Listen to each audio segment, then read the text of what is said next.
Welcome back to the SideQuest podcast. Fuck. You fucked it up. This is why I don't do the intro. Welcome back to the SideQuest podcast. My name's Matt. I'm BJ. I'm Luke.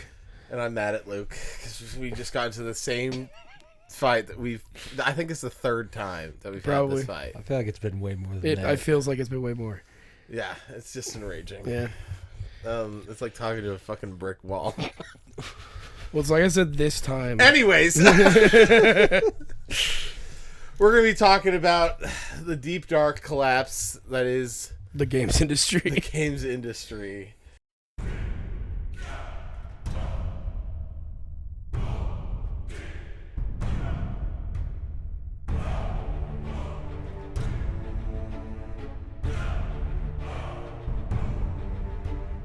Earth 2020. Society is in ruins, and a virus runs rampant among the world's humble citizens. They are lost. In these dark times, three wayward nerds cross paths at the House of India and realize they are destined to be friends. And so they did. This is their story. The story of the Side Quest.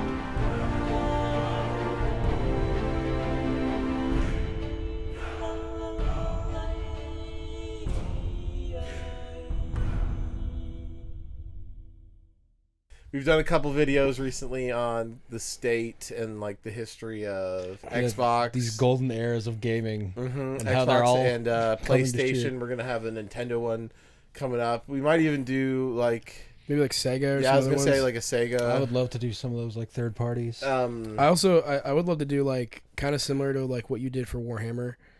Like for us, but just go through like a whole game series. Like you could do like Battlefield as like the history and development and like the whole culture of that. Like Metal Gear could be one of those. Like just do kind of what we did for the PowerPoint, but like as a full like this is the thing that I'm like super into. Bring it up as well. Just kind of the same way. I'm ready for it. I'm ready for it. I've been ready. I don't have anything to make presentations on now. That is fair. Yeah, we don't have a computer in our place, but I might get my laptop fixed soon. Which if I can get it fixed, it's old as shit. When I was like a freshman in college, so it's running Windows 10. So probably not going to be as good, but we'll see. Yeah. If I do, then I'll just like pass it to you. Be like, here you go, finish Metal Gear. That'll work. Well. I mean, where should we get started? I think I have a point that I want to bring up to kind of start it off, because like I think we can agree like the PS2, Xbox original, and like GameCube generation was like killer. That's what a lot of series started or had their like big breaks or whatever else, and then you move into 360, PS3, and Wii, and you kind of had like another resurgence of like, oh, it's just getting even better. That's also the year where like DLCs, like not like expansions, but just like horse armor or the season pass or like on the disc DLC where they're like, it's there, you got to pay us an extra $5 to unlock it though. Like fucking Resident Evil 6 had Ada's DLC on the disc, but you just had to pay for it. Mass Effect 3 had a character locked behind a DLC that was on the disc. Other games did the same thing, but that's when you started to get the like $60, but like also 10 more, maybe 25 more for or like you play any multiplayer game. It's like, here's this cool thing. Now pay $30 for a map pack of 3 maps and shit like that. And I think that's kind of, at least to me, what felt like the start of the decline. Because I think the 360 era is when like, it's always been about the money, to be fair, but that's I think when a lot of like suits and shareholders were like, oh shit, wait, we can make bank here. Yeah. And that's kind of where I think the decline starts, is with the like, we're going to start to kind of nickel and dime, or we're going to start charging for more, like stuff that used to be unlockable even. Like you go play like a fighting game before and it's like, hey, you can unlock like 3 extra fighters that are secret. Now it's like we have 5 fighters and you're going to pay us an extra $90, and then in 3 months we're going to give you another fighter, and then 3 months after that we'll do another one.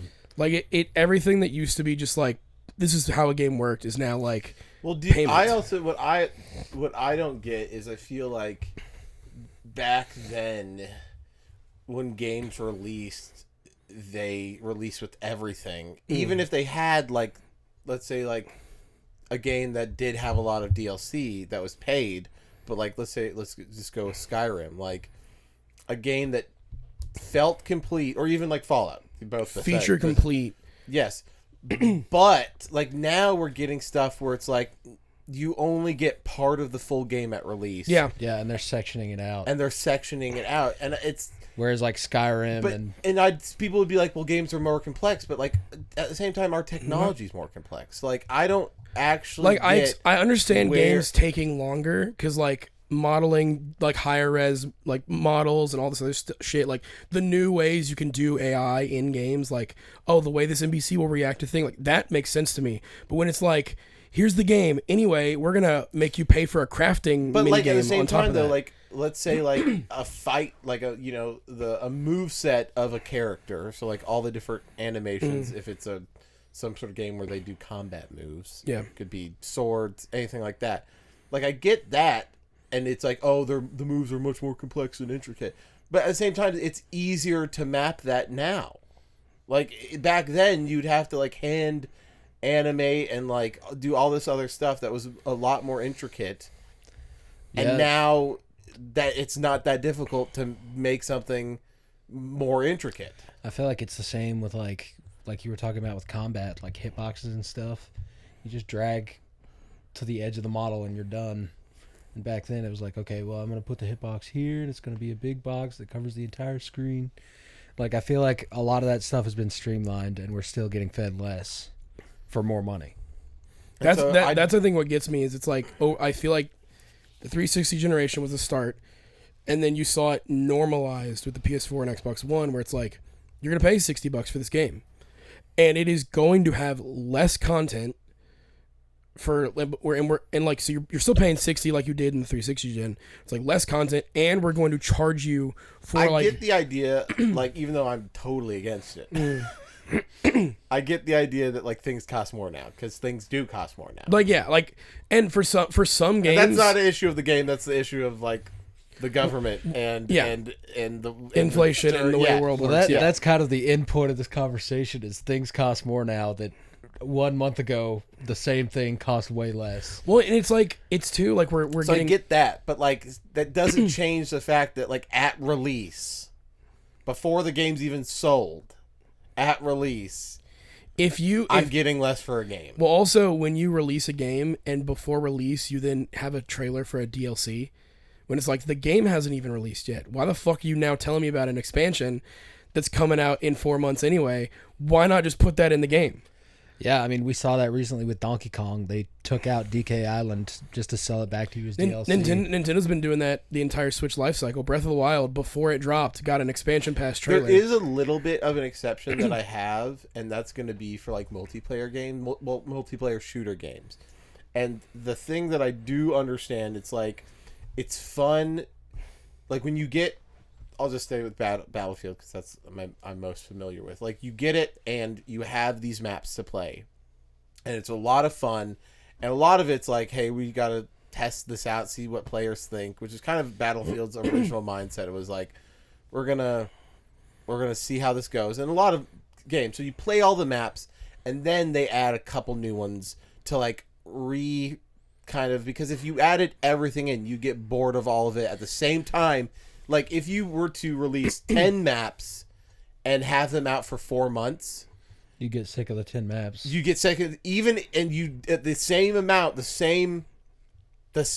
of time, if you released only 6 maps, you'd get bored of the same amount of maps in the same amount of time... Or different amount of maps in the same amount of time. I get that you're refreshing... kind of the enjoyment by putting you're adding longevity to the life cycle. Well, I think that works for a multiplayer game where the point is you want people to keep playing and keep being invested in your ecosystem. Whereas like that mentality of like, because like in a multiplayer game, I understand when you are going to keep putting out content, you can't just put it all out for free. Like some can get away with it, like fucking Fortnite can sometimes put out free updates, free modes, whatever. Because in the back alley they're selling you drugs. Well, that's what I'm saying. But like they're selling you drugs that you get addicted, and that is skins. But that is the thing. The skins. emotes. Whereas like we you know go, where the money's Well, yeah, really but- being made. Okay, but, like- it's not. It's a soup kitchen out front. yeah, but it in the is back. it is the idea. They're putting crack in the soup. It is the idea that like, and like you can technically play it free. You're not going to, but like there is an option. It's the same with like a lot of these gacha games. Like Joey plays Genshin and like doesn't pay for anything. That is a complete Oh, lie. has he not? Yeah. I was with Joey the day that Klee came out. Oh, he spent all that money I on watched it. him Yeah. buy $250 of PlayStation gift cards to sit there and pull for Klee all day. Because Did he? He got it like 3 times. He got it to like 3 stars of character, which is bullshit as well. Because in gacha games, it's like, oh, you pulled the character, great. Now you have to do it 5 more times to get them to their full potential. Yeah, to get to level them up, you have to spend the money to do it again. Gacha games are like the most aggressive monetary thing ever, dude. Mm-hmm. But well, because Joey, every time he talks about, or at least beforehand, when he talked about Genshin, because he got me Aloy without paying, because I let him just log into my account, but then he didn't pay for anything because he was like, "It's your account, it's your money. I'm not gonna do that." But he grinded it out for me, and I was like, "Cool." And then I never played Genshin after that. Yeah, I did the same thing with Aloy. But he was like, no, yeah, you can do it all for free. And I guess for a while he did, until he got just so invested that he decided I'll pay money. Yeah. But like, it's just that shitty thing that like that mentality of like multiplayer games or like free to play multiplayer is getting into single player gaming. Yeah. Because like Ubisoft's the worst at it. Far Cry and Assassin's Creed and all these, you're like, hey, here's your full $60, $70 game. Anyway, you can now buy microtransactions to buy skins and EXP boosters and that all this make it stuff. playable. I don't And it's mind. like, dude, like it's a single player video game, especially when you designed it that like that's the thing. Playing through Assassin's Creed Valhalla, that game is designed for you to have the EXP booster on, and they instead made it grindy as hell, like MMO grindy, to the point where you're like, I'm playing the game normally, doing story mode missions, and then after a while they're like, yeah, cool, the next story mode mission you have to be 10 levels higher than you are now, and I'm like, dude, why? And then you see people who go online and play it with the time savers to show you. It's like a normal video game where you can play the main story and do side quests whenever you want to, and it flows so much better because they built it around you having that extra $10 fucking purchase. But like the big thing that I have again with Fortnite is like how, especially it's a game. Aimed at children. Yeah. Yes, because like I'm not deceived by skins. Like if I'm playing Battlefield, like I'm not It's like I don't give a shit. Yeah, I'm not paying for the Nicki Minaj bundle. yeah. I'm not like this you're gonna get me. Like they came out with a Gundam skin in Call of Duty, and I never played Call of Duty. I didn't go out and buy the Gundam skin, even though it's sick as hell. I didn't do it. Like Little tangent. A game that's getting a Gundam collab now. yeah, Apex. Yeah, the series that is notorious for having giant mechs in its universe lore. Yeah. Yeah, let's just put Gundams in instead. Yeah. Go eat a dick, EA. Yeah. It's and so I'm not fooled. I'm not always happy about like the idea because I'm not thinking like, I mean, maybe I'm wrong, but like I don't think the money they make on microtransactions are going to the betterment Fuck and no. the faster development of a game in it. Like that's not going back to a studio and be like, all right, this is going to help us make it is lining the make pockets. things up, make things go faster and easier so we can develop things on time. It is going to line I the don't think pockets. that's I think the only one that is confirmed to have done that has been GTA Online, pretty much funding Red Dead 2 and now GTA 6's developments. Like that's the only one that I think has been like straight confirmed. That's why they're spending almost $1 billion on GTA 6 is because they have the fucking cash flow to do that. But every other studio you look at is just like, all right, we're making this live service game, and that's the only thing we're making forever.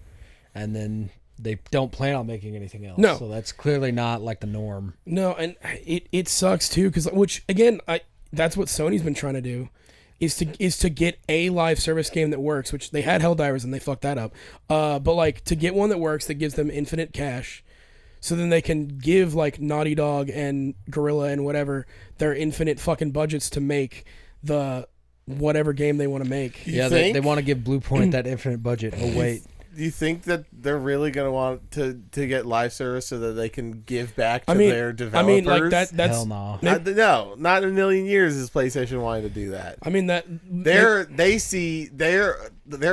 eating. They have food on their table every day because of some good story driven games, but they see Xbox making, you know, they don't see Xbox doing shit. No, they see Xbox. No. They hold on. Let me finish. They see Xbox or anybody else getting, you know, every second of the clock, like dollar bills being printed from any sort of thing that is either a live service or a subscription based thing, and they see that and they go, yeah, that would be nice. That'd be fun too. Yeah. It doesn't matter. It doesn't matter if Xbox isn't doing well. The fact that they see every day they make Overwatch this much money just being made from them doing nothing, which is the problem that Xbox is them doing nothing, but they're still making money from people who are paying for gold or you know, Xbox. It's not even just Xbox. It's the fact even in their own fucking ecosystem, Sony themselves gets a kickback, 30% kickback of everything on their storefront. They see the receipts themselves of how much Fortnite makes them money, and they go, man, imagine if we owned 100% of that. That's, sure. And they're like, cool. And the thing is, it does go to kickback because fucking Last of Us 2 and or what was the not Last of Us 2, Ragnarok, Blue Point helped with that, but also Santa Monica got funding from one of their I think it was MLB The Show and Gran Turismo money because they got live service money back from that. So Sony on receipts pushes that money back into single player development. So they have done that because that's the thing that is Sony's bread and butter. That's what they're known for, is their big story driven, like insanely like detailed, high fidelity, like AAA, probably what Ubisoft wishes they could be, like video games. Like that's gonna be what they're known for forever. Oh, SpaghettiOs. Oh, what happened? Nothing. Well, like that's the thing. That's another thing. Like, you know, we talk about like all these games where it's like when Ubisoft was trying to claim that Skull and Bones was quadruple A or some shit, and they're like, you're gonna spend whatever because it's like that much. It's like you play it and it's like the most like bare bones schlock you've played in your life. Skull and Bones. And like, I've gotten around to this recently because BJ's been playing the new Resident Evil, and I'm starting to play all of them again. Resident Evil games are like short. Yeah. Like short as hell.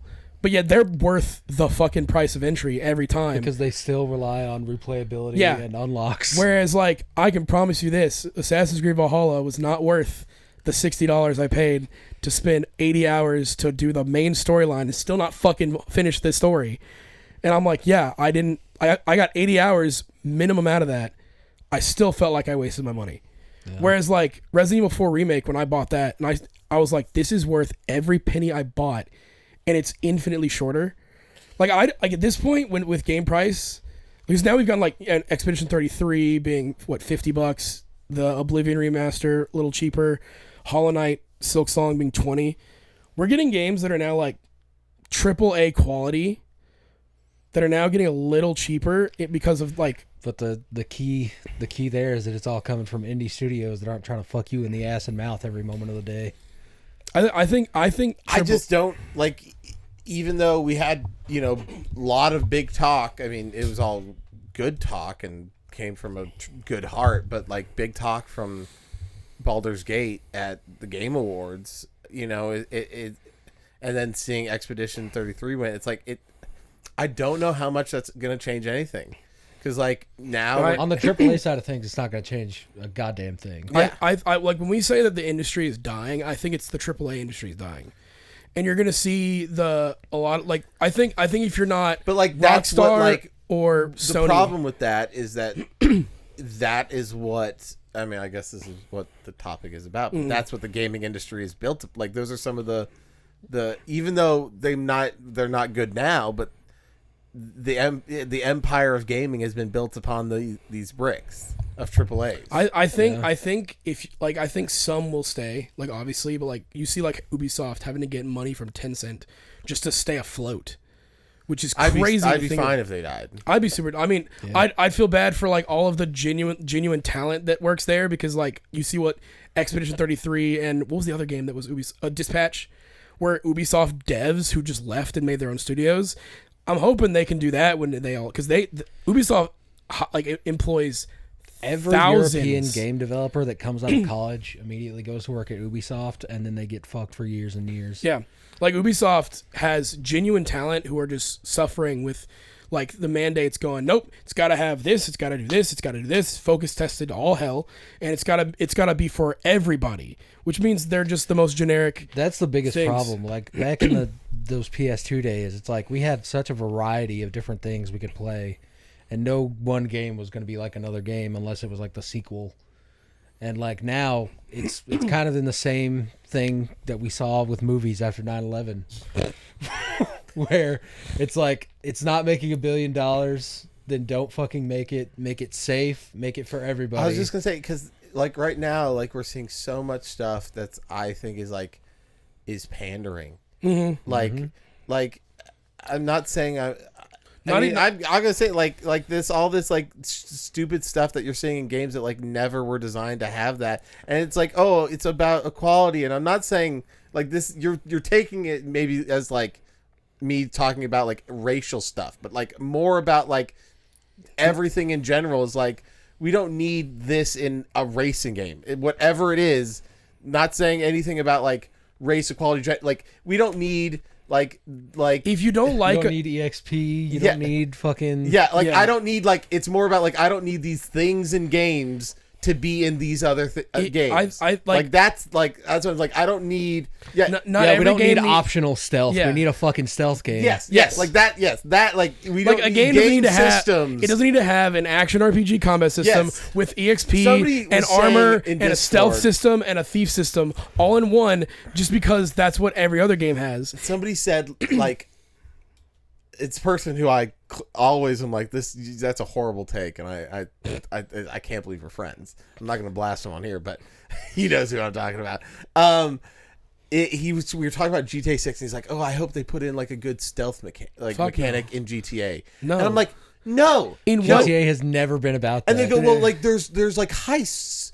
Yeah, you mean the one where you go in guns blazing and you crash a truck through a building. There's heists where it's like, but like, I don't need, like, if they're gonna build out a good stealth mechanic, I don't need that in a game, especially GTA, where the whole thing is blowing up shit. It is an open world sandbox where you pull a rocket launcher out of your ass and start shooting it into I don't civilians. And for them to put effort into a good stealth mechanic would take effort away from the other shit that you need. Like, I don't need them putting effort into I don't need them trying to poach Hitman sales to try to get me to pay more for GTA. Yes, like we already have really good stealth mechanic games. Hitman, that's probably one of the biggest ones. I mean, right now it's that's the only one left. The only really good stealth mechanic. Yeah. Which if that new codename Hex Assassin's Creed is even slightly to the leaks, that might be another one. If fingers crossed, not even fingers crossed. I'm just gonna be like, I'll wait for it to come out. But another good one, not new, but Metal Gear Solid 5. Yeah, really good. I mean, shit, Metal Gear Solid 3 Delta. Like, like that's the newest one, and it's like, but that's another thing where they're like, let's just remake. We don't know if this will make money anymore. Make a remake of one of the earlier ones for cheap and see what we can make off of that before we continue. Yeah, no, it's like, I don't need things in games to be like. Not every game has to be everything. Yes. If you're designing your game like yeah, and that's what I mean, like, about pandering. It's like, oh, you can now pander to the people that like this type of game and this type of game, and be like, it's in this game. It's got both these things, and then everyone will love it. It's an RPG, but you can farm with your friends. Yeah. Then it becomes a thing where nobody likes it because all the stealth people are like, it's not stealthy enough. Then all the people who wanted everything else are like, well, this also feels bare bones. Yes, it's a jack of all trades and a master of none. Yeah. It's the problem that I have with with Assassin's Creed, but also with like every single like modern action RPG-esque game where it is this I will say there are some games that like having a little bit of everything are good, but I'm going to name like AAA game studios, like Fallout. Like, okay. Fallout and then like Far Cry, and that's it. Yeah, like the stealth in Far Cry is why I play Far Cry. Yeah, but like because in Fallout you need to be able to offer a play style for any type of play style. Like you have to offer every type of play style because the system is built off of that. built off of you can I design think- your person however you want, and then also there's base building, and also there's weapon like crafting. There's also farming. You know, it's This is my biggest like worry for Crimson Desert is there's too much shit that they're all gonna be shallow as hell, and I'm gonna walk away going, I mean, it was fun, but like, yeah, that was it. Like, I'm gonna walk away like, yeah, it was like a 6 or 7 out of 10. It was fine. But then just going, there was too much shit. well, especially like, if they're look at just reusing the shit they have from their MMO, when it's like, oh well, I could just play this same game but with my friends. Yeah. Seems like a better idea. Yeah, I mean, that Well, I mean, sounds like a it's better. like, it's like look at The Witcher compared to Skyrim, right? Like Skyrim has so many systems because the point is, be who you want to be your Dragonborn. Mm-hmm. Whereas Witcher is you are Geralt. Geralt likes Gwent and monster hunting. There's the shit you can do on the side. I don't think like- he likes Gwent. I think everyone else likes Gwent, and he's just trying to fit in. Yeah. As the person who's currently playing his Yeah. third playthrough, But like- that's the problem. Is he's like, they're like, you I want to play like Gwent." Gwent? It's the only way I'll tell you where the hideout is. Yeah, and you're like, Gwent is a means to an end because Yeah. there's no monsters left. He has to Yeah. fucking gamble for Yeah. money. it's like, well, because I'm good at everything, I guess I can get good at Gwent. But I like don't that- like it. But like that's the thing is like you don't like Witcher 3 would probably be worse if they added like a cooking minigame and a crafting minigame and a thing like instead they're like no, focus in on what's good and then add and these it's side not things. even mini games, but they do add avenues. To be fair, if you're playing the harder difficulties, you have to do like alchemy and make oils. But that you have goes to do that. That goes into being a Witcher. No, Where that's what I'm saying. 100%. Whereas like Skyrim offers you can be a blacksmith. Because why not? That's your character. You build it. You can go be like hunt animals and skin their hides and sell them. That's a whole thing you can do. You can be an alchemist. You can be whatever. But that's the point. They made an ultimate sandbox. Whereas Stop making that noise, computer. Whereas The Witcher 3 is a very streamlined, granted open world RPG, but it is a story driven about Geralt and his character and the people around him, and that's the focus. Same with Cyberpunk. There's not a lot of like weird mini games in its open world. It's like no. You have like your fix your jobs. You've got the things you can do as V, and then you build V. But like it is very focused on what V is and all that stuff. Yeah, it's way different. Whereas like you look at a game like Just Cause, that is just a big open world sandbox Honestly, to fuck around Just in. Cause 3 Solid. and 4, they 4 had like the tornadoes and the wingsuit and shit that I thought was kind of fun. they But, always had the wingsuit. That was like but like, well, I mean, sorry, the weather controlling shit yeah. in 4, where like it made it a the little, 4 added some like how because I bought 3 when it was like on a stupid sale on dude, it on is Xbox. I always- mean, this is like yeah. 5 3 years you ago. could get for like $2. It was like 5 years Yeah. ago. I beat the game, and when I bought it for like $5, it was the deluxe edition. So Yeah. they gave you like All everything, the shit, everything upgraded at like, and I was like, yeah, this is so tight.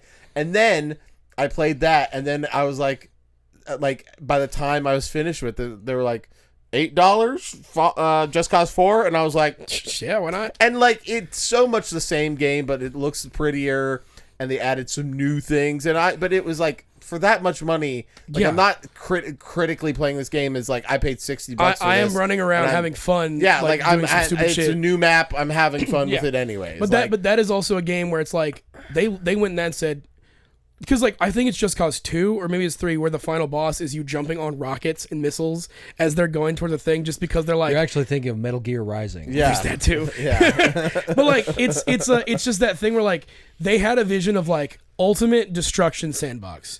Go. yeah. And then they make with like yeah. pretty fun physics based stuff Yes. because you could just throw rocket boosters on cars Yeah, and like dude. weird, and it would just go.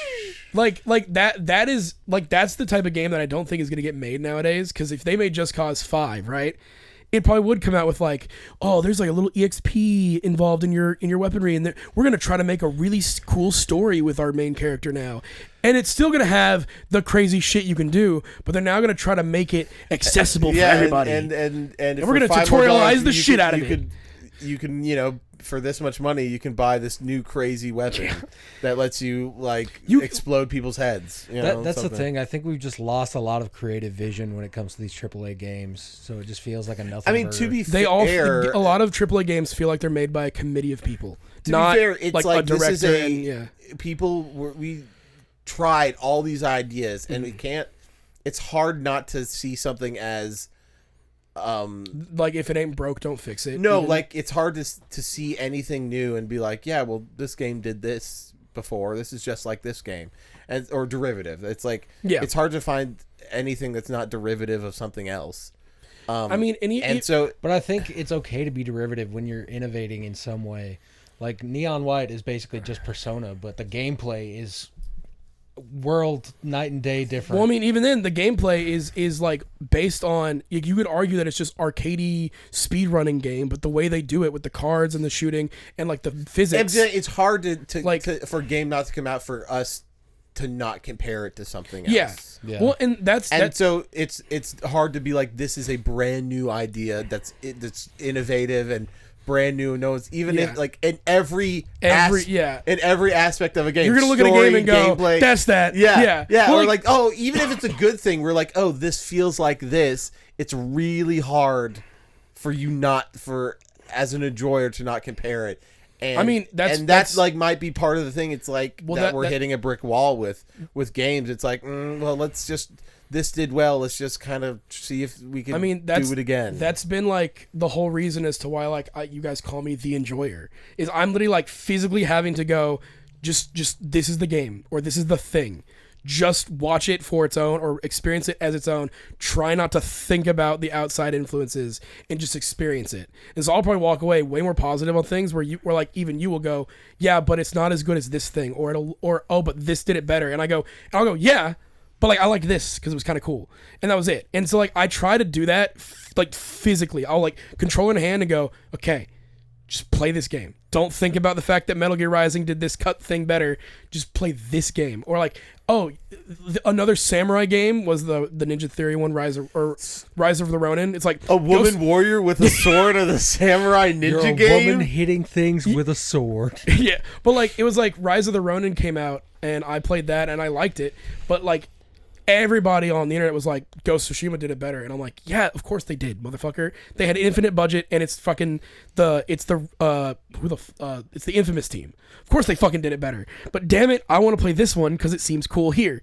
And it's like there are obviously gonna be slight changes on everything. Like some game can do combat better than where this game does story better or whatever else. But like you're always gonna look at something and go, yeah, it's like that. Like any action game, I will compare to Devil May Cry all the fucking time, but I still try to peel back and go, but what is this game doing that is different from DMC? Like Metal Gear Rising is, yes, they're both character action games with a fucking grading system, but they play so differently in terms of its combos and the combat style.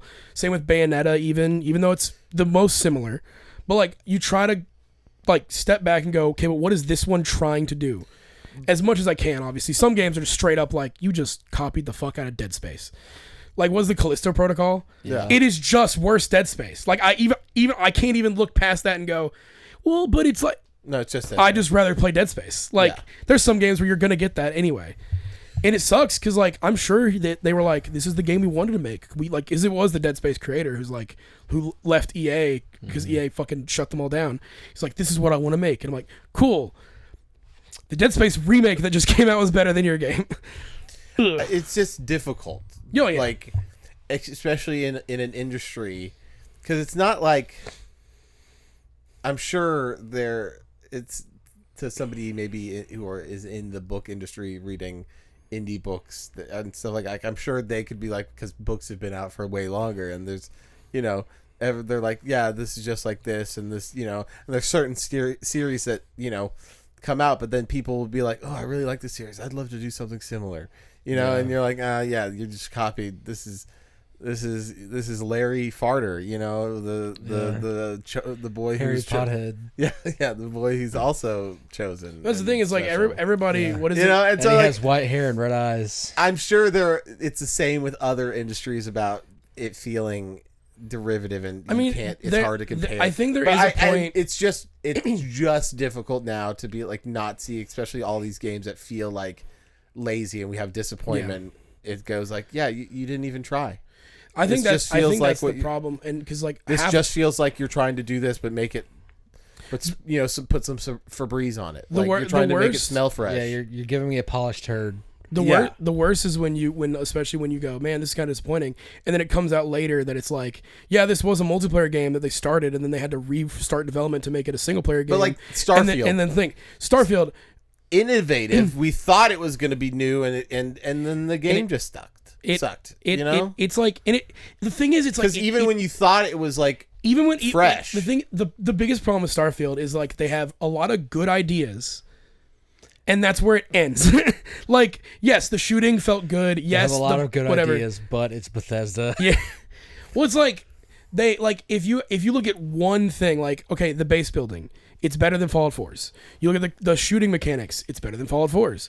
But and like you look at all this other shit, and it's like it looks better than Fallout 4. It does all this stuff better. But I'd still rather play Fallout 4 because it's a lot tighter of an experience. Because instead of trying to do 7,000 different things, they're like, we're gonna do these 4 things really fucking well. And then we'll fuck up the dialogue system, but that's neither here nor there. But we'll do these things where this is going to be a really fucking good post-apocalyptic open-world sandbox. Go to Starfield, it doesn't really feel like a sandbox with how many fucking loading screens there are just to get to a fucking spot in the map. Mm-hmm. Like it doesn't feel open world at all. It doesn't feel like that Bethesda like walk anywhere and get lost moment. But dude, the ship customization is crazy. Like it's like I don't care. If the base of your game is still like not good, it's still Oblivion and Morrowind. I mean, I will give like if we're just talking about this specific like Starfield, it is actually I think why games like what's the one the big space game that was like Star Citizen actually like succeeds other than being extremely like you have to pay actual like hundreds of dollars for ships. Yeah, would you rather give you a cool ship? It's cool. That depending on when you bought it or how you bought it could get reset the next time they put out an update. True, but like a cool ship, and then they just make like everything else good. Like again, like shipbuilding is cool, but like if the rest of the game doesn't play well when I'm in the ship, like if I can't fly the ship to another planet, what's the point of flying the ship? If it's just for dogfights right above. To be fair, that's the same thing that Destiny does. It's like, oh, you get the cutscene with you in this ship when you're loading, and that's the only time you're ever going to see the ship. I hate giving Star Wars Outlaws any credit. There's 2 things that it's done well. One being a good Switch 2 port. The other being actually being able to fly in space and like land on a planet yourself. That Starfield couldn't fucking do. And it's like Battle for Atlas did that. That's what I'm saying. Another Ubisoft game, probably where they got all the shit. Yeah, where it came with the little ship. Yeah, and then you could only play it on Switch because they cut out Star Fox on everything else. And like, I don't even understand how they did that because they're like integral characters in the story. And they cut out. Well, because it's Nintendo, so they couldn't be on Xbox or PlayStation. Yeah, so you buy the PlayStation version, it comes with the one guy and his one ship. You play the Switch version, it comes with Fox and R-Wing, the guy and his ship. And it's like, that's indicative of that whole game. Like, you play it on anything else, it's just basically worthless. Yeah, you play. It basically was an Ubisoft Star Fox game for a while. You know that was it called? What was that? I mean, we're getting off on a tangent, but what was that Star Wars game? Star Wars ship game where it was just pilot. You were just Starship Rogue or Squadron? no? The new one. Squadrons, wasn't it? Yeah, tight. Actually, like solid. Yeah, tight. I mean, didn't play it because I'm not playing a flying sim game, but I think I played it. Well done. When I had looked great. When I had it Game didn't Pass. even come out at full price. It came out at like $30-$40. I mean, I'm not a flight sim guy. Yeah. But I down because when I had Game Pass and when EA got put on there, I downloaded it, played it for like a couple hours. Like, this is solid. I played it on my PC and I was like, this looks. I'm not gonna lie. Have y'all seen that trailer for the new racing one they're doing, the Star Wars Racer? No, it's like pod racing, but like more extreme, where like anybody like it's and like physics wise, map wise, all this stuff. I'm like, this is basically like Twisted Metal, but Star Wars, and I'm kind of fucking down for it. Yeah, can't wait to play as Ben Quadranaros. I think, is that the big guy with the flappy hood? He's in it. Hell yeah. He's actually like one of the writers. Yeah, he's the main character. Yeah. But like honestly, shit like that, I'm probably not like genuinely not gonna play Star Wars the Racer or whatever the fuck. But at least somebody looked at that. Why they put a team for that, and like they're gonna make probably more than Outlaws, but like they're not gonna make more than Jedi on that game. But I just I mean, don't to understand me, like why that's- we're cutting the Boba Fett game and getting racing game. Yeah, you would think Like, after seeing Jedi, a character action like focused game, come out and do well, that you would be like, no, we're good on Boba Fett. Yeah, like when easily I think the reason we're good on Horizons could have done a crossover and just like they did Yeah. with Lego and just give me Star Wars shit, yeah. some pod racing stuff. Like that would have, and it Actually, would have worked. probably rad. That Would have been rad as shit, actually, yeah. That would have been so good. I mean- because the engine can handle it, and Yeah, can you imagine running a pod racer throughout Brazil? Just like... but they would have added, Tatooine map and like, Yeah. and they I think- they would have added some stuff. I and think it didn't the have to be reason- big, but like, I think the reason we're not getting a Boba Fett game is because the Book of Boba Fett fucking failed because they were dog shit and they tried to make him a good guy. but before the Book of Boba They're, Fett, they're not going gonna to fucking do that. The same with the mall game that everybody was like, Yeah, it's true. stoked on. Well, those were all stuff that was canceled, I think, because Lucas Arts also died too, right? Or think did they just so. get restructured? I mean, they're back now, but I think it's a totally different team. Yeah, because like the reason we have the Jedi, because like obviously EA had which is the dumbest shit. You gave one studio the exclusive gaming license to the IP. Yep. Dog shit. Like I don't like Star Wars Outlaws, but at least they were like, let's just give the IP out to people instead of EA doing Battlefront 1, then Battlefront 2, and then nothing until Fallen Order dropped. And it's like, Jesus Christ, how you fuck that up that bad? Yeah. And then a bunch of Sims costumes, but like fuck. Like I'm probably not gonna play this fucking racing game, but at little least Big it's being Planet like costumes. at least somebody was just like, I don't know, fuck it, here's something we could do and made it versus like what's safe? Oh, let's do another let's just do Battlefront 3, which I want Battlefront 3 to be fair. But like, let's just keep doing that. Let's never do anything crazy and weird and different. I would because that's what I liked Are they about going to do a Battlefront 3? I mean, it's people want it. And it just depends on whether every May 4th, everybody's like, log into Battlefront 2 so they know we want it. I mean, they'd have. I think because Battlefield 6 is so popular, no, because it's DICE who did Battlefront, and now they're doing Battlefield. Jesus Christ, they're doing Battlefield 6. They'd have to take a team away from Battlefield 6 to do Battlefront 3. So until once Battlefield 6 is done, which means once it stops making money, then they might. But unless they give it to somebody else, but I doubt it. Although, Because the reason it's so good is because it was the DICE team. yeah, I mean it went. I think it went Battlefront 1, Battlefield 1, Battlefront 5, and then Battlefront 2, and then they did Battlefield 2049. So yeah, they would just go one after the other, and then they just haven't done a Battlefront 3 because Battlefront 2 spectacularly Play failed. the shit out of Battlefront 3. I would love a Battlefront 3, a genuine. Don't fuck it up with microtransactions like you did with 2. They walked it back. They did, but after too late. Do you remember the pictures people were showing? I mean, where it really wasn't too late, but the damage has already been done. Well, it was like when I mean by too late, it was like pretty soon. Yeah, it was like a week where it was a small, let's just say a month, which is not that long of a time, and then they reversed it. So it's like. It wasn't too bad, but yeah, it was crazy. The damage that everybody knew that you want to unlock Darth Vader, cool. Either spend those star card money. Well, was that? Do you want to be good at Darth Vader? That is true. Yeah, it was like it was literally pay to win. It would give you abilities. And then it was like abilities. Oh, do you want to unlock those normally? Someone did the math of it's going to take you 100 hours to get the one card to start your Darth Vader build. And that was if you were doing matches well. Yeah, that's if you were winning, not just on the losing side. Yeah. This. And it's they fucked that up. Dude, that's another thing. Is like we talk about microtransactions all the time, but that shit, pay to win being I'm glad that didn't catch on as much as it probably back could've. in the day, I forget, this is going to be probably around Xbox One, right when Xbox One was released. It's 2013, 2014. Yeah. There was a PC game. I don't know if y'all would know it, but it was, the whole thing was it was 2 different games that were in the same universe. So you had ship battles up in space, and then battles down on planets. So similar to a Battlefront kind of. Yes, but they were 2 separate. Okay.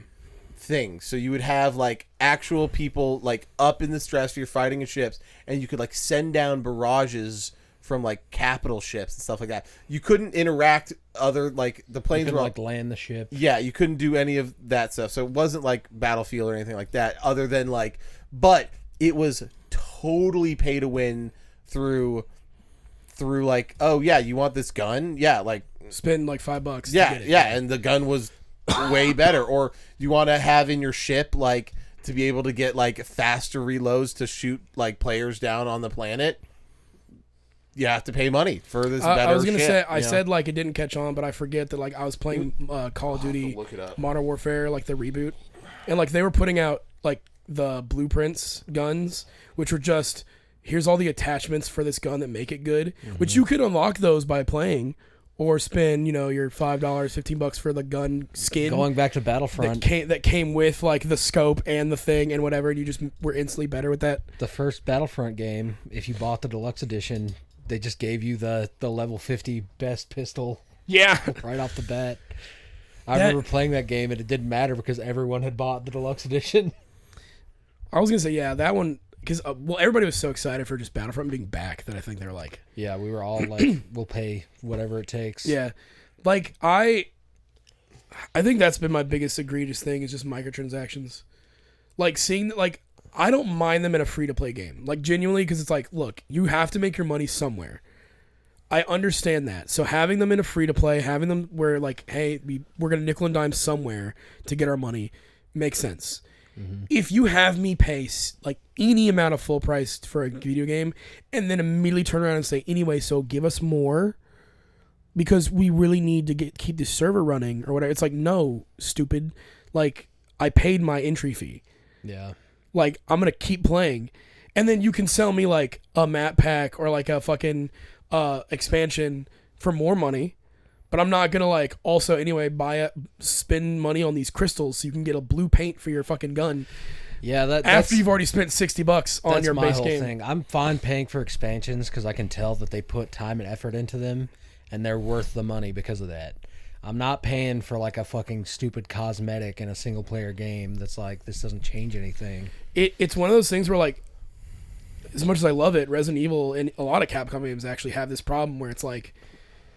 Alternate skins. Well, like, yeah, like you could buy the deluxe edition for $10 more, or just wait for them to put out the inevitable gold edition that's like cut in price to $40, $50, and it comes with all those skins, the expansion they just released, and the thing where like it's like, yeah, if I wasn't such a fucking nerd who wants to play this on release, I could just wait, play it later, cheaper, and with all the content, as well as all their fucking time saver bullshit they add too, like. I think Resident Evil 4, you can pay for gold-plated pistols, a gold attaché case, and they immediately just give you more shit just for having those. It's like, well, then what's the point of the survival horror part if you're just going to be like, anyway, this gold attaché case can hold everything. Survival's not that important. Yeah. You kill anything right away. Which is why, like, New Game Plus is so good in a game. Mm-hmm. Where it's like replayability, where you carry your stuff over and you feel like a god at the beginning, or you don't, but you know, like they give you those options. Like, yeah, you can be like, yeah, like give me unlimited ammo. To me, that to me is also really good with Resident Evil because like you unlock like anyway, here's the infinite ammo like thing. Yeah. Oh, anyway, when you beat the this game, one, you like unlock the ability to do cheats and shit. Yeah, like it's like first time should be the way we intend it. Yeah. You want to replay it after that? Go fucking nuts. Do what you want. Yeah. Like I love that a lot. Like Last of Us having that. Like first time you play Last of Us, I think it should be what do you do? Well, then jump in immediately with some weird ass crazy shit. I won't be able to play any of these new PlayStation games. Yeah, because they're pulling them off PC, which is part of I think the downfall. I seriously don't understand that decision at all. Because they're not making money. Well, I mean, like straight up, I think Days Gone. No, I don't think it has to do with money. I think it's the fact that Xbox is going to have Steam and Steam is having a Steam machine, and they're like, well, no, we want people to buy our they have console. to buy the hardware. Yeah. I genuinely don't. I don't think it's that. Which I guess is money. I don't think it's that because the thing is, even if Xbox put their thing out and it runs Steam, runs whatever, they'll be like, okay, cool, so you can still buy our games. We'll make the 30% cut, and you are giving us money. Cool, like.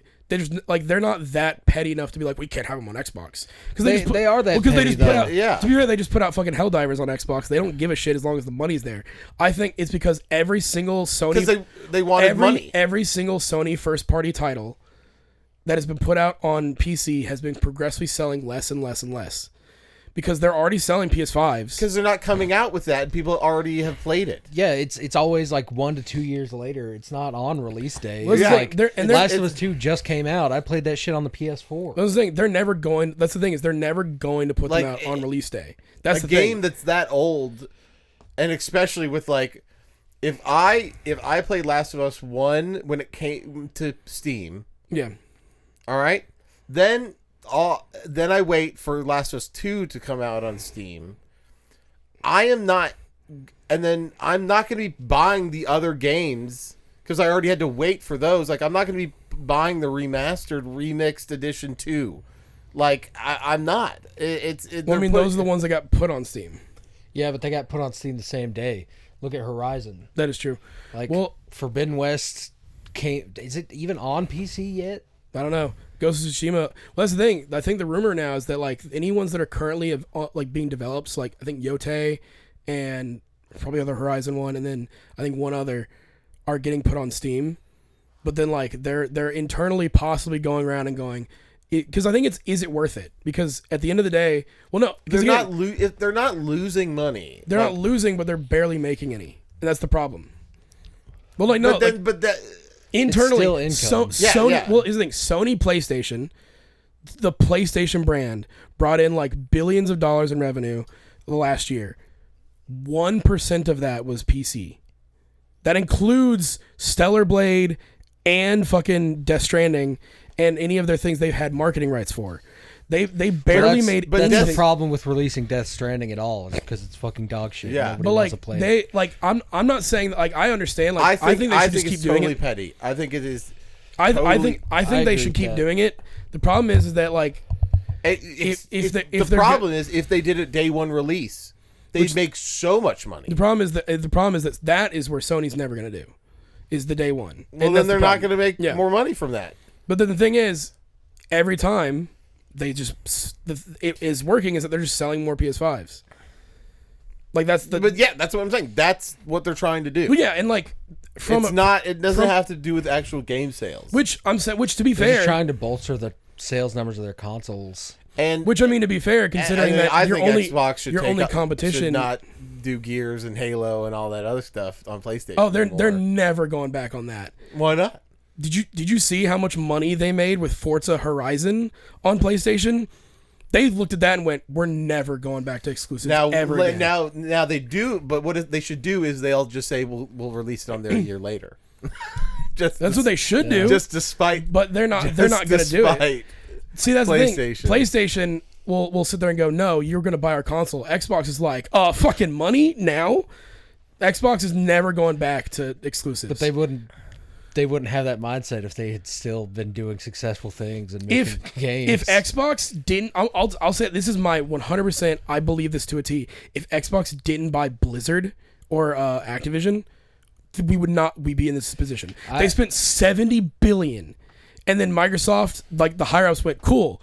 Where's our return on investment?" And it was coming so slow that Yes. they're like, What "Put has that Blizzard shit done on." for them? Have all. you seen the stats for like the new Black Ops on like Steam? I No, it's know not. It's not doing well. that's not. It's not indicative of because it's a. It's a BattleNet game and an Xbox and Yeah. PlayStation. Blah blah blah. whatever, But it should still read the the climate, the temperature of the climate for that game. It's a good indicator. Yeah. yeah. There's at 1.0 people playing that game Yeah. on Steam. Yeah. It's bad. I mean, even on PlayStation. So PlayStation, they'll tell you like it's listed in your top games of the country, whatever. Obviously, your Fortnite's up there, your Roblox, all the free shit. But Battlefield 6 and Arc Raiders are there above Black Ops 7 because obviously the two big new shooters that came out that everybody's freaking out about, when Call of Duty is struggling, yeah. They're not doing like Black Ops also- 7 I has wanna not been doing good at Speak all. about Arc Raiders. It's like it's totally It's done. yeah. I mean, shit. Have you seen like the fucking numbers Marathon's doing right now? No, I haven't seen a Dude. single thing about it. Is it out? No, they've been doing the playtests. The playtest for Marathon has trounced Arc Raiders numbers completely. for a fucking playtest, and all these Arc Raider streamers or people who've been playing that jump into Marathon, they're like, yeah, this shit plays way better. That's another problem. All these fucking the next big thing is always just fucking jangle keys. Yep. They're just jangling keys in front of the baby's face, and the baby's going, ah! What do you mean? I mean, it's fucking shallow and stupid, and there's nothing to it. Like and to then, the game? Yes, and then they'll play it for a month, and then wait for the next one to be announced and come out. Well, I mean, that's the thing we were talking about, like trend chasing. Like right now, because battle royales are dominated by like 2 fucking people, that now it's like we need the new thing where we can become the big one of that. And right now it's fucking extraction shooters. Does That's the new trend. make any money off of Apex these days? Yes. Still? Yeah, the 4 people that play that game are all whales. Yeah, they pretty much have whales who just play Apex. That's crazy. It's fucking annoying because it's like if Apex wasn't making money, we'd have had Titanfall 3 by now. Yeah. At least they were letting them make the fucking Jedi games, because imagine if they were just the Apex studio and that was it. Yeah. So at least we're getting a Jedi 3. But like after that, I don't know what the I'm fuck the Jedi Respawn. 3. We really are the Jedi 3 because there's 3 of us, and we're the Jedi 3. How many points are there on the map that we each need to go to? 3. The Jedi 3. Just constant. Oh, no, I do think once the new Xbox and Steam machine come out, I think that's going to shake up some things in a really positive way. I think if they are priced right. I think if you can walk into a Walmart and buy a Steam machine, then that will be a good direction to go in. Even if they're not priced right, like it's true. People are gonna. I mean, they're not going to be priced right, but it won't matter because the Xbox and the PlayStation and the Switch 2 are all going to be $900 now. So, it's like, yeah, like people are still like, not saying I like it, but you know, it's. I think it's going to be good, even like to shake up, because I genuinely think that I think Steam is like the best company. Oh, 100%. definitely. Yeah, even like though if people get into that and they see, oh my god, all these games are so fucking cheap on sale, and on like the PlayStation Store it'd be on sale for $20. Hell no. or with Nintendo being like, yeah, this game's still $60. $2 off Breath of the Wild, but only Black Friday and only this 6-hour period where everyone's at work. Yeah, that's the thing. I wish I had the optimism you do on that, because I just genuinely don't think it's going to turn out well, especially with the way RAM prices are currently, especially all this stuff that they're not going to be priced well enough that like the people who will get it will be the enthusiasts who can. Most people are going to go, well, that's no. that's the thing that made me want to do this episode, is because every console is going up in price. No one is going to get into gaming now. It's too high a bar of entry. Well, I mean, what to me, it's like, what is the price, like the price of entry? Because obviously Switches 2s are probably going to go up soon, which means they're going to be. But like you soon. like you saw videos of like people that would be like their girlfriend getting them, you know, like a PlayStation 5, and it's like, oh my god, like people are still going to try to get these things no matter what the price is. They will, but I still think, just because of how expensive everything is getting, people are going to try to find the budget console, or they're going to find like, it's like, yeah, I could buy the new Xbox PC for $1,200, or I can just buy a PS5 that's still relevant for fucking $5 or $6. I mean, how many people Maybe, do you know but are still running a PS4? I think that that's what I'm saying. Like, people still have a PS4 to where Sony is still supporting it with some games. So like, I think we're gonna see long, to the point where Sony, because of the RAM prices, have pushed back the possible PS6 for just indefinitely until they can get the prices down, because they don't want to sell. Well, they probably want to, but they know they can't get away with selling $1,000 console. So they're going to push that. When we were walking in, I was telling Luke about this, but the Retroid Pocket 6 that we both just got, the new retro handheld, they had 4 different options that you could get, independent of colors. It's D-pad on top or stick on top, and then they had an 8 gig of RAM version and a 12 gig of RAM version. The 12 gigs of RAM ends after this wave, and you'll never be able to buy it again. Like, I think that, I mean, people are gonna buy the next gen Xbox if it can play your Xbox games and your PC games and do everything, because that's like the rumored promise. They're trying to get it to where your Xbox library and your Steam shit will all be uniform, and if that works, awesome. I'll probably get it because I'm like, I want the new big shiny thing. But I'm not gonna be able to recommend that to a friend who's like, I play like a couple things. They're gonna be like, oh well, you could buy this and it has all this. I'm like, cool. How much is it? $1,200. They'll be like, I'm good. And that's gonna be the end of that conversation. Yeah, but the thing is though, is I think like we're also at the point where it's like if something, well, people I think are being smarter consumers instead of like somebody being like, yeah, I'll get a PlayStation and an Xbox, because that was like viable back then. Yeah, I like. But now it's like, oh, there's a console that does everything. That's kind of worth the money.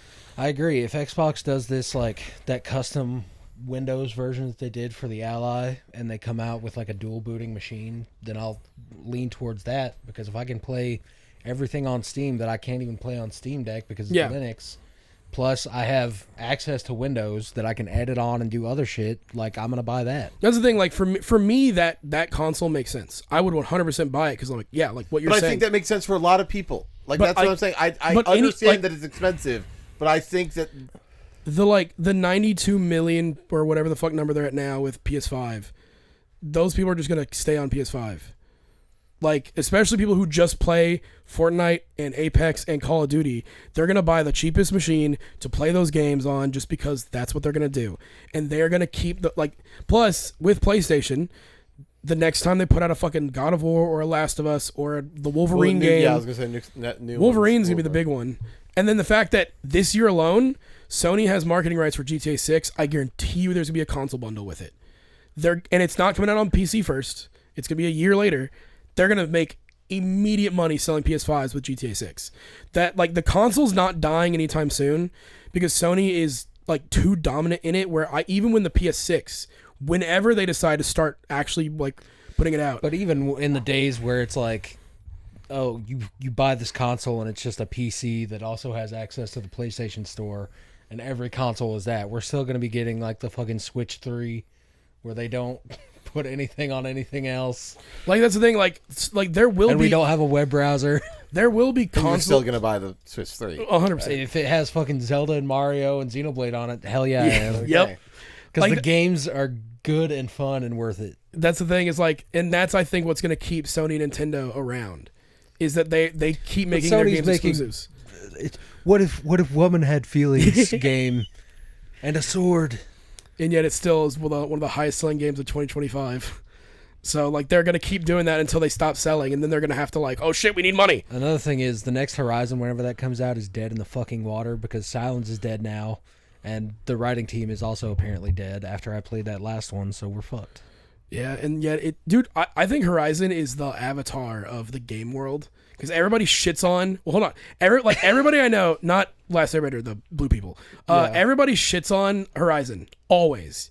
Yet Forbidden West is one of the highest selling video games in the last 10 years, and I fucking hate that. And then even the fucking I will VR agree game. That Forbidden West is the avatar of gaming. I look at what was the first one? Zero Dawn. Yeah. To me, it's like it was good, like genuinely good, but like I think I agree on the sense of like, the sequel could do better, like, because this is a good foundation. The sequel didn't do better from my eyes at all, but it's because the writing wasn't there. So the writing was not good. But like, I don't know, man. I think that there will always be a market for the cheap alternative compared to like the big like $1,200 machine, which is why consoles have been like it's been a slower uptick with PCs. Where I think PCs pre-RAM price hike, like I think 2020 and 2021 was like the time to buy a PC. Yeah, I mean, I've seen all the guys that I knew that were on Xbox forever are now switching over to PC. I think Xbox now? people, well, like within the past like 6 years, yeah. I'd say like the 2020s, like 2019, 2020 was when like a lot of people were ditching their Xbox for a PC, whereas people with a Switch or a PlayStation were getting a PC adjacent to it because they still wanted their exclusives and still wanted to play those games, but they wanted a PC for everything else. So they still they still had their PlayStation, still had their Switch where they're going to play Zelda, Mario, Pokemon, God of War, whatever, and then they had a PC to play everything else on, and then they would just go back and forth. Like I know plenty of people who do that where they have both because they want the exclusives, but then they want like everything else, which I think is what's going to be that's what's going to be the norm, is having a PC that you can then upgrade, do everything, all that stuff. And then it's well, I want to play these exclusives because I like these series, so I'll buy the console maybe like on a Black Friday bundle, or when GTA 6 drops with the PS5. How many people are gonna just buy it then? Yeah, and now they're gonna have it. It's gonna be a rare thing where we get a cultural milestone game like that sells consoles. Oh yeah, 100%. That's gonna be. I think GTA 6 is gonna be the last big like console seller. Not counting a fucking Nintendo game that people are gonna be like. The next 3D Mario game is gonna be massive. When the next Smash or Animal Crossing comes out. Yeah. When the next Animal Crossing comes out, it's just like, well, that's the only thing that matters now. Yeah. Yeah. Game industry's just fucked. No matter where it goes. Like I genuinely don't think it. I don't think it's gonna die. But we're definitely gonna be in like a lot of like. I think we're coming up to an age where it's like, what's the new indie game coming out? Yes. I think indie is the worst part about it, or not worse. I just think like companies like Nintendo and Sony like piss me off. Yeah. Even though like Xbox, it hasn't been making good choices, I still like their business model more than either one of the other companies I just said. Well, yeah, at least on Xbox, you don't have to pay fucking $20 to install Leaf Green and Fire. Well, Red. like, but also the idea that like, but that's also essentially, by comparison, why I think a PC is the best of it all. Like, there's no online subscriptions you have to pay for. You just buy the game super cheap. You wait for sales. Yeah, like getting a PC and is also enjoying things like indie games. Yeah, I mean, if you're an indie developer, your avenue for releasing your game, if you have no money, is just Steam. Yeah, that's why Steam will always be like the holy mecca of indie games, and then like Nintendo. But we're still getting games like Baldur's Gate 3 and Expedition. You know, it's like big games that are on all things, but like I'm still getting huge titles, or I guess not huge, but like really big deal in the gaming community. I think you're gonna get that still, instead of like the 360 or even the PS4 generation where there was like, it felt like there was like just new killer games all the time. I think it is gonna be like one or two like must plays a year, and then the handful of indies, or like, you know, your series that have just been going on for too long to die, like a Resident Evil, where they're killing it now, or you're like Konami's coming back with Silent Hill, or like whatever they decide to do. It's like those, like you're gonna get those. You're gonna get the one or two big like your Elden Ring, Expedition, Baldur's Gate, and then like the indie scene is gonna be big. That's another thing I wanted to say. Like I feel like the only people that will always be eating good is horror game fans. But like, here's the thing that's sad, but like I'm okay with it, at least with like how I am, and then the current state of things. It's like I'm not probably ever going to be play a PlayStation game again. I can agree with that. All the stuff that they made that I liked, they killed. But even if they come out with a new Last of Us that's really good and wins Game of the Year, or a new God of War that gets Game of the Year, like when they come out with Last of Us 2 Kill Abby edition, I'm not going to play it, because it doesn't matter to me to get a whole thing for one game when it used to be games were on a lot of, Yeah, I think the farthest I'll go at that point is just like, hey Luke, can I borrow your PS5 for a week so I can play this new Last of Us? Like, if there's one big game that I want, then I will go to the lengths of borrowing a console. I'm not paying that money. And I don't even know if I'll do that, because like it doesn't, and this is probably just me just growing up, like it doesn't matter to me as much to play that game. Like, yeah, like I don't know if it'll change my life like it did being a kid, coming home from school when everything sucked. Not actually sucked, but like everything sucks. Like fucking Stacy didn't like my homework sucks. I want to go play fucking Zelda, even though I'm sleeping in a bed and with 3 square meals a day and like, eating. Yeah, having it's like, having loving parents. Climbing wall. Yeah. It's like, like then video games were like the best thing in my life. Now it's not, and I'm okay with not playing Wolverine or any other PlayStation game again. I have a system that I can play a bunch of little games that make me happy. I think it's that the little games that do make me happy. I think that is definitely the difference. Or old games. In me is like the best thing you can do right now is buy like a Chinese Android handheld and a fucking PC. Yeah. I think I'm just in that spot where like because I just like playing so many different things, like because like you can be like sated. You can enjoy yourself satiated with like one game that you play for like a console, like Battlefield or whatever. You can just keep like that in Tarkov and be happy. Weekend. That's all I can play a multiplayer game like that, and I'm bored and I can't keep going. I need that new. I need something new and something different. So for me, I like not need. This is me. This first world problem bullshit. I don't need any of this. But like I like having all those consoles because I can just go. I'm gonna play Fable here, even though that's also on PlayStation now and PC. But like I can play Fable here. I can go to my Switch and I'm gonna play Mario and Zelda. Oh, I'm gonna go play Wolverine and God of War here and just keep switching back and forth and having just like. What's that meme of the lady trying to eat all that shit and all the waiters are like holding her shit and she's like overwhelmed by all of that? That's me, always, because I just like having all that shit. But that's also just a me personal thing. Mm-hmm. I get that. So like for me, it's like there will always be a PlayStation and an Xbox and a Nintendo console in my house at one time, always. And at some point there will be a PC style thing with them to be like, cool, I now have everything. There's not gonna be a single game I cannot fucking play. And I will just always interchange between all fucking four. Whether that's going to be the next Xbox PC hybrid or Steam machine, whatever takes that spot, I don't give a fuck. I will have all those to do that because it's like I want to have new experiences, new thing. I want to see this story. I want to see that story. But it sucks because like, especially nowadays where it's like, if it's not an indie game, there's a very good chance I'm going to spin the fucking 60, 70 and be like, damn, that was kind of disappointing. Well, that's my thing is like, I've seen games that do seem interesting to me, especially on the Switch too, now that I have one, and I'll look at it and then I'll look at the price tag and I'll be like, do I really want to play that for $80? Yeah. And usually the answer is no. The last game that I bought for Switch 2 before Resident Evil was fucking Kirby, and I didn't even like it that much, so that was a mistake. Was it Air Ride? Yeah. Oh, really? You didn't like it? I mean, it's all right. Oh, yeah. Probably not But $60, $70 Fuck worth. no. Yeah. I'd rather just play the GameCube version again. I think I played Metroid Prime 4, and I definitely was more positive on it than most. But, like, even I was like...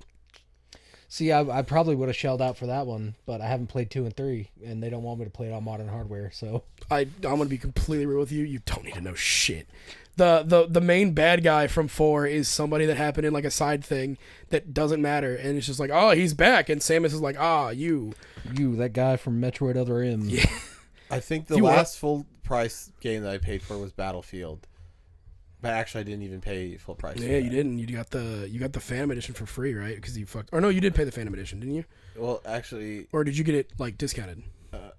I got it discounted because of the launcher, right? Well, the launcher and launcher, he got the season pass for free. It was because I have EA Play. It. Oh yeah. Which I have like legacy pricing on that, so it's like $5. Nice. I had EA Play when I was probably part of Game just Pass. Need to cancel, but I get everything for a discount on that. Isn't it like 10% on everything? Yeah. That was the one. That would be the real nice thing for everyone to do. Like if you're playing for Switch Online, you get discounts on the eShop kind of thing. Yeah, I mean that's what Game Pass was. I didn't pay anything for Expedition. It was on Game Pass. Game right? Pass. Yeah. I think the last full price game that I paid. Hades. Probably Hades, well, again, not really full price. It's $25. Yeah, but it was the full price of that game. Of Hades, but like, to me, full price is like 50 plus. Yeah. Like anything below that I'd is say like 60 plus at this point. Well, I guess did Starfield come out after Baldur's Gate? No, Baldur's Gate was first. No. Sorry. Which one was first? Starfield, Baldur's Gate. Oh, then Baldur's Gate. Well, I guess technically Baldur's Gate because of it was early access for a while, and then it came out on PC first, then console later. Yeah. So maybe Baldur's Gate. I might be getting those release dates mixed up. Yeah. Point is, you bought Baldur's Gate. Yeah, that was like the last thing because everything else I'm just replaying shit or just getting it on Game Pass or whatever on a sale. Yeah. I mean that's the thing. Like for me, if it's a game I really want, I'm gonna buy it. If it's something that I'm like interested in, but I'm like whatever, I'm gonna wait. Like of the games that are currently coming out this year, Resident Evil, Crimson Desert, and Fable are like the 3 that I'm like, those are the ones I'm hyped for. Everything else, if it gets really good reviews, I'll buy it. If it's like kind of Helldivers. Oh yeah, Helldivers. I paid. I paid for that one too. Yeah. Space Marine. Oh, Space Marine. That was also. Yep. I'm kind of. I guess hot take. I guess I have, but that's not a lot of games. Yeah. Hot take. It's a rarity these days. Hot take. That's another problem that I have with video games is the fucking here. We're gonna keep putting out more content. So here's season pass number 2 for $40. Space Marine has 3 season passes, and they're all of them. They're each fucking like $30+, and I'm gonna say they're full of content. I mean, and mostly the roadmap skins. is really good. The roadmap is like free shit. Like they're not putting game modes behind. But I mean, like they're like the things that they've done and they're updating. I'm not talking about the roadmap. I'm not the roadmaps. I agree with you. That's what I said. The roadmap. season passes are just we're adding this chapter of skins to the game. And it's like cool. It's $30 for that, and you've done 3 season passes. All your game modes they've been putting out for free. All the like updates for free. Great. Awesome. Doesn't matter. Why the fuck are you telling me to spend $30 times 3? Because it's Warhammer, and they know that. That's a Games Workshop thing. Oh yeah, we're gonna charge you a bunch of money for a new paint. Yeah. How would you like to pay $35 for a single fucking model? Yeah. Yeah. and again, we just went over that doesn't bother me too much because I know I'm not going to pay for it. You're smart enough to dodge that bullet. Yeah. I still just hate seeing it. But then because I know other people are going to do it. Like Cody and Casey are really happy to pay that price because they're excited that we're getting that. Yeah. Yeah. They were like, "Oh, this wasn't offered and they didn't have to, but they're giving it to us. I'll pay it." Because I'm happy to have that. I think that's and why it is different with Warhammer. It's not like it's not like them putting in it's a cool random skin in Battlefield that's not anybody. It's just looks cool. Like this, they're like, no, these are my favorite guys of all time. They added the fucking Iron Warriors. I'm paying in. It's still like I get that it's different, but it's still seeing it. I'm just like fuck. Yeah, I've spent 90 hours painting. But like these little they're still like updating that game and still putting out content for it, and it's free, and that's awesome. I was so tempted because I don't have it physically, but they put out a like Steelbook edition. Yeah, there it is. But it comes with it's I think it's $70, which I think was what it launched at, right? Also. Or did it launch for less? I think it came out at 60. Okay, so $10 more, and it comes with the first 2 season passes, and then the cover art is like a white gold version of the Space Marine armor of Titus, and I was like, it's kind of sick for the collection. But I'm like, also like, I own this fucking game. I don't need it. I bought Space Marine 1 on Steam the other day for $3. I bought that I think for 10. There's 2. Yeah, I wish I would have bought it for 3, but I was still like, yeah. Runs great on the Steam Deck. Yeah. Like, genuinely great Steam Deck game. But, yeah, I don't know. Industry's weird. I think we'll have to see because I think Xbox is going to try to put out their console next year, the hybrid. So we'll see how that launch it goes. Because, I mean, and granted, it is different from a handheld versus a console, but, like, the ROG Ally X did not do well comparatively to, like, Steam Deck and I just think the market has been flooded with too many handhelds. Everyone that I've seen review it says that it's awesome. I mean, it's awesome. So it's like it's actually a good product. It's good product. Just like if you already have a Steam Deck, very expensive though. Expensive and people already got on already have a Steam Deck. Already, we've already done this innovation, and it's not like them coming out with a Switch 2, which is like no, you can. Switch 2, all of these games you can play. It's like, no, you can still play the same games as your Steam Deck. Yeah, like there's no, there's really it isn't like a console where it's like here's the killer app for it. It's like, hey, you want to play on Windows or Linux? Yeah. That's your option. So no, but everyone who's reviewed all the reviews said it was great. But even me, I'm like, I don't know if I want to spend $1,000 on it. Late. Yeah, late and very expensive. But I think it is a good necessary step in this next Xbox console. If the next Xbox console is hopefully priced well, I don't know how well, but if it's priced well, I think it's safe to assume that nothing will ever be priced well again. Yeah. You know, it's so funny because I bashed PlayStation for their little handheld that was like local only. Yeah. I would spend $300 for a local only, super light, like Xbox. You for real? Yeah. Like, because Dude, I picked one of those things up, and they're very light. Out of all three of us, I'm the one who likes PlayStation the most. I'm not fucking paying that much money for that thing.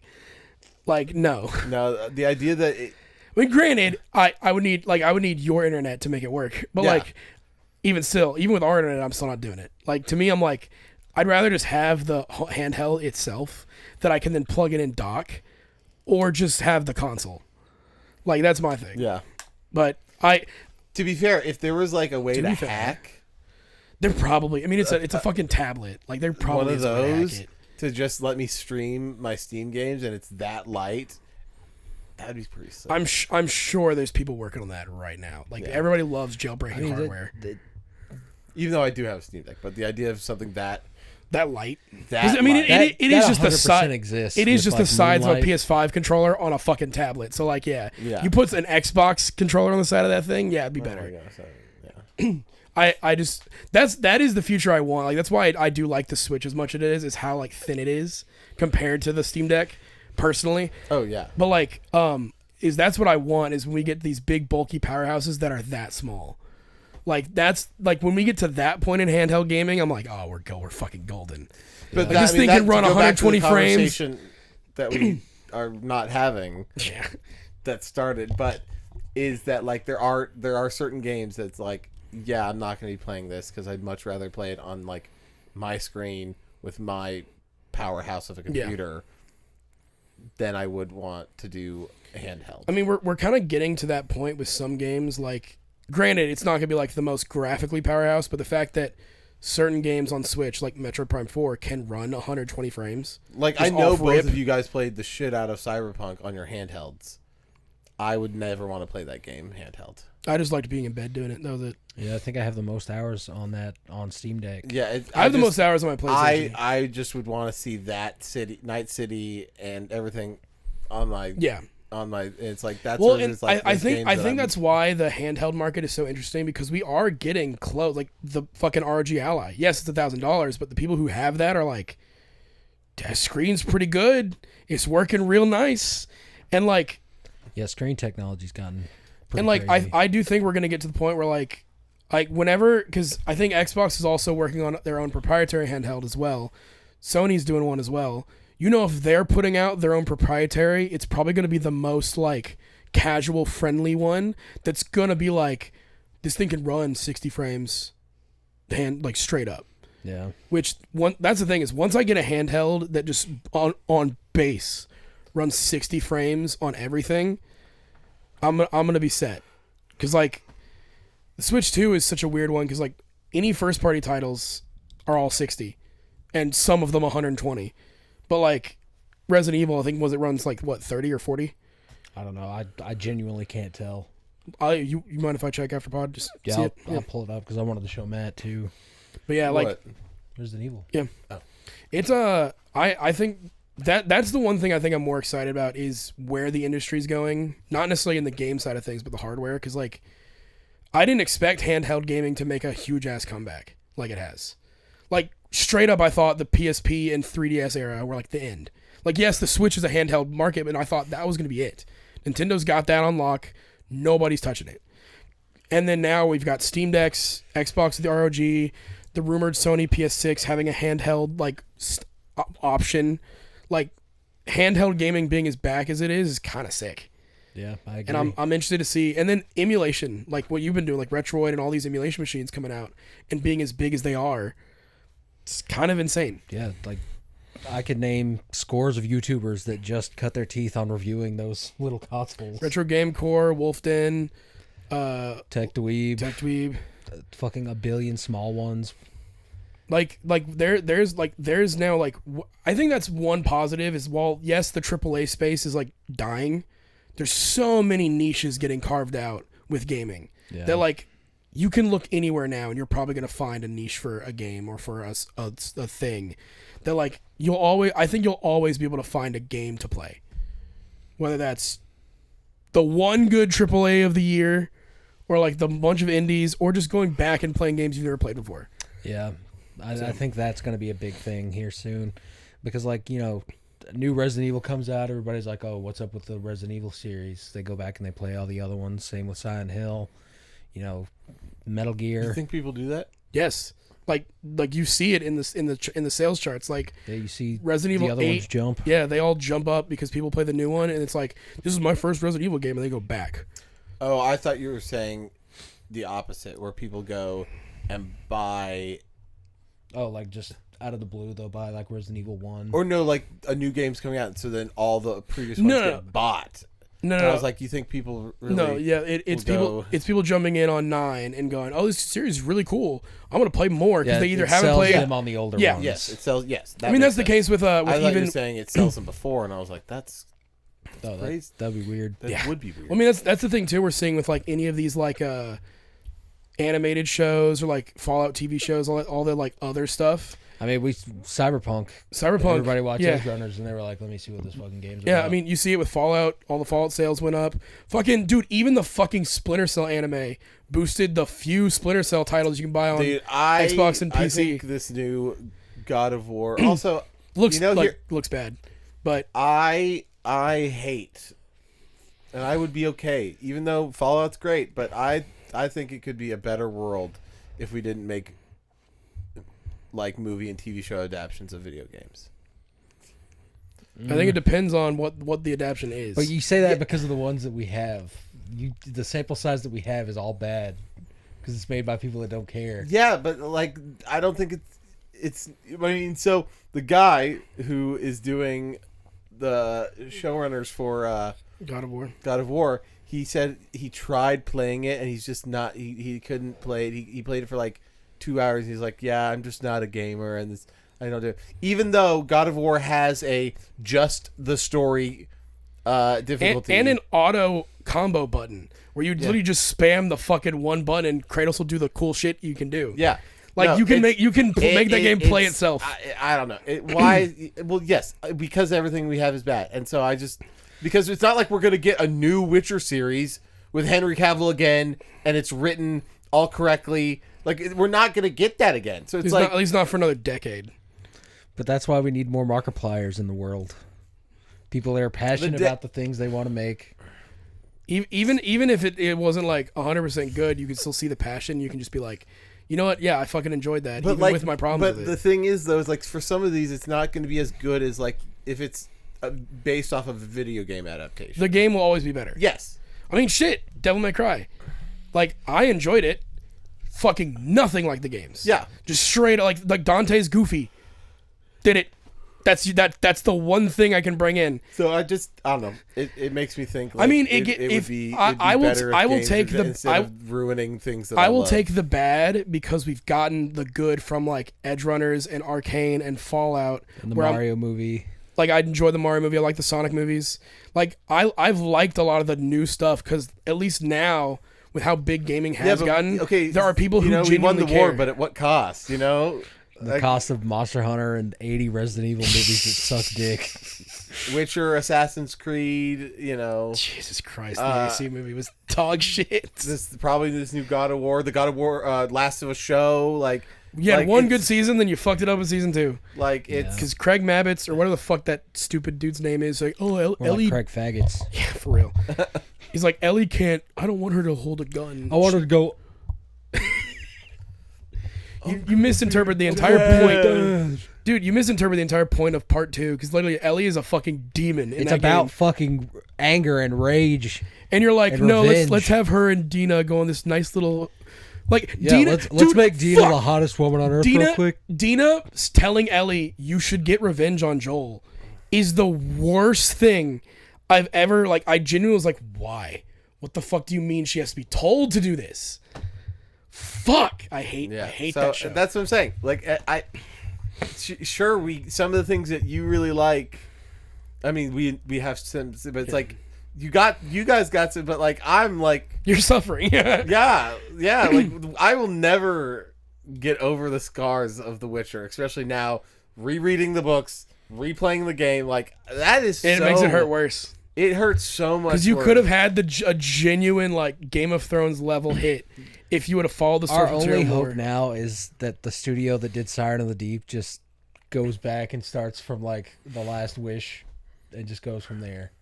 I mean, that's all without changing shit. But that's Netflix, which is never gonna happen because they're not gonna roll back on what they've. No, they'll be like, no, we already did The Witcher. Yeah. If it was a different studio I that think, somehow also got rights I don't know now to because recreate. now that Stranger Things is over, they're like, go back But like, in time. I don't even know if that's possible in like the media world. Like, if somebody, well, I guess they have because there's like 5 different Hulk movies. But Yeah. like, there's 3 different But- Spider-Men. yeah. I mean, shit, If one of the Spider-Man movie, they did actually. Yep. They did do the same retelling of Yes. Green Goblin. So Yep. I guess you could do the same story.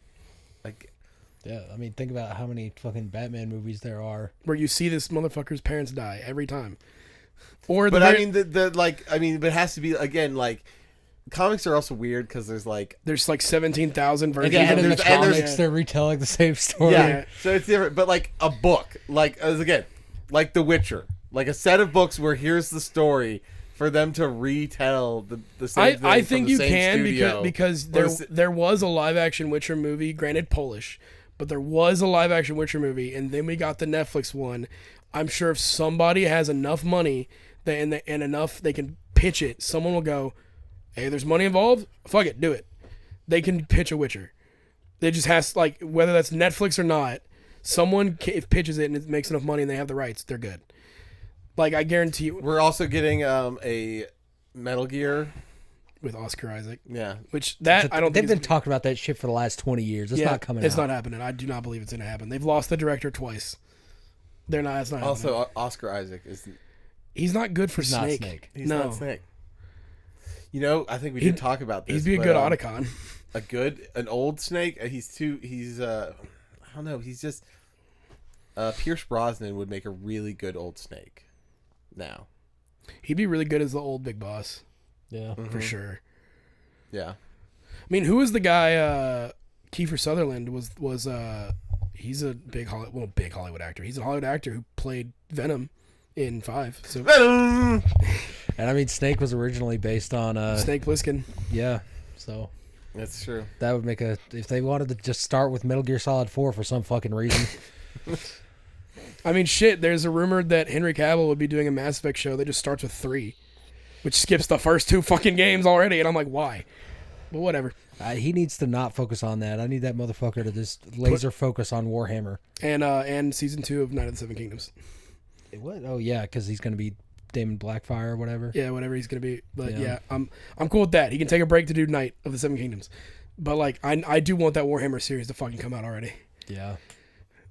I mean, they haven't even filmed, have they? I think They don't have anything ready. I think they got the script or the idea done recently. So like whatever, because it had to Because be. they were going back and forth Yeah, it was with it was Amazon. Being like, please, don't fuck us, don't fuck me. It was don't Amazon fuck me. and Warhammer and Henry in a 3-way. No, this is how it should go, and I think they finally settled on where it should go, and that's what we're getting, whatever that is.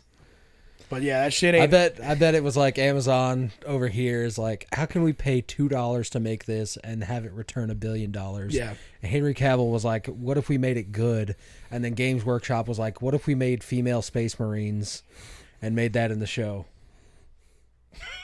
I could see the visceral hate in your eyes when I said that, but you know they're trying to. I mean, shit. That female Custodes animated thing is still on their website.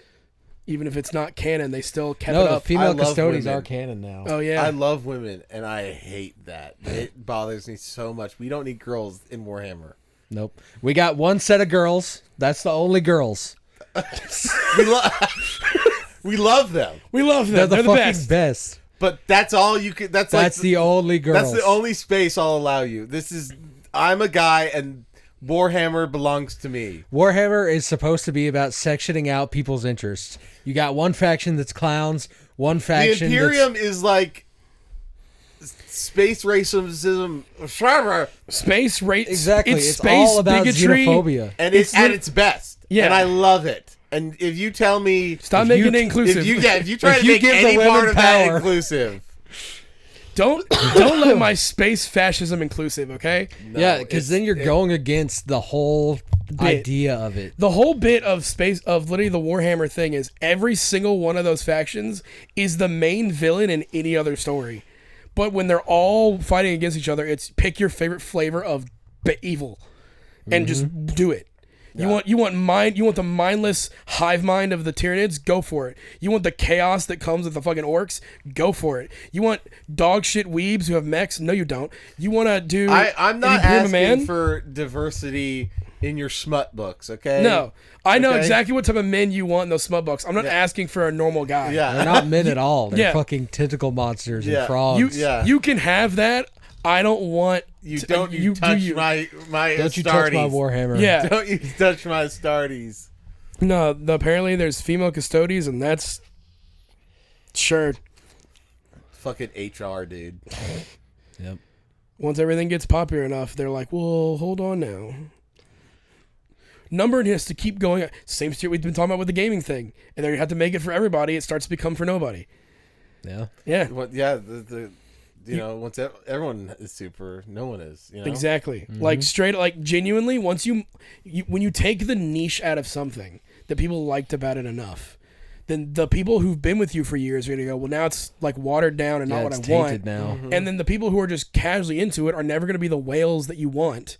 And so everybody's going to slowly just kind of go, yeah, it's fine. And it's going to lose all the love you gave it. Yeah, you're poisoning your own well.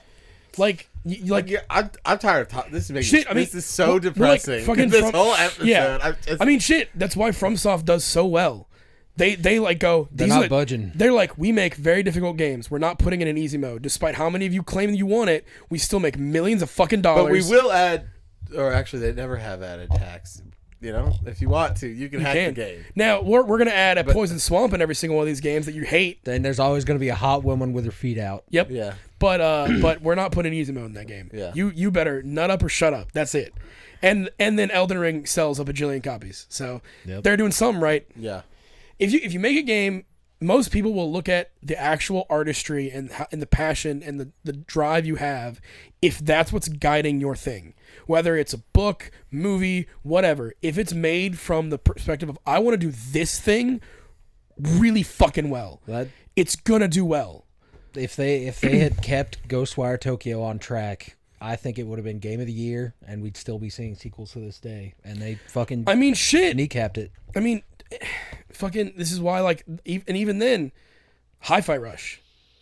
Banger game, it sold well, people loved it, and Xbox went, but it didn't make 1 billion copies, so shut the studio down. Yep. Eat a dick. Yeah, I fucking hate corporations. Yeah, life sucks, but you know what makes it less suck is Dubby. Get some good-ass energy. Yeah, W will make you maybe not want to kill yourself after this episode. Yeah. Oh my god. You just go take a sleaze at checkout for 10% off. We should have gotten beer before this. We should have. That would have helped the sting a little. Yeah. We'll All drink right. our sorrows away. Yeah. Well, take it sleazy, I guess. Bye.